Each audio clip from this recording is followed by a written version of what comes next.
ଜୟ ଜଗନ୍ନାଥ।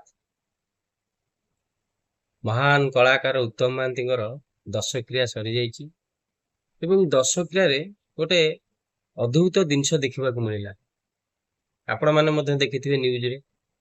ବାବୁସାନ ଉତ୍ତମ ମହାନ୍ତିଙ୍କ ଦଶକ୍ରିୟାରେ ଲଣ୍ଡା ହେଲେ ନାହିଁ ଏବଂ ଦାଢି ମଧ୍ୟ ଟିକେ କାଟିଲେନି। ତୁମେ କୋଉ ସଂସ୍କାରରେ ବଞ୍ଚିଛ? ହିନ୍ଦୁ ଆଉ ମୁସଲିମ ସଂସ୍କାରରେ। ତୁମ ବାପା ଗୋଟେ ମହାନ କଳାକାର ଥିଲେ, ତୁମେ ତାଙ୍କ ପାଇଁ ଲଣ୍ଡା ହଉନ, ଯେ କି ତୁମେ କହୁଛ ଫିଲିଙ୍ଗ ଅଛି ବୋଲି।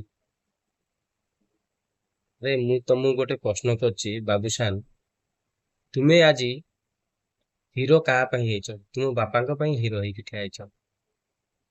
ଉତ୍ତମ ମହାନ୍ତି ନଥିଲେ ଆଉ କାହା ପୁଅ ତୁମେ ହେଇଥିଲେ ହିରୋ ନୁହଁ, ତୁମେ ଜିରୋ ବି ହେଇନଥାନ୍ତ, କୋଉଠି ପରିବା ବିକିଥାନ୍ତ କି ଆଉ କଣ କରିଥାନ୍ତ, ଚାକିରି କରିଥାନ୍ତ କି କଣ କରିଥାନ୍ତ।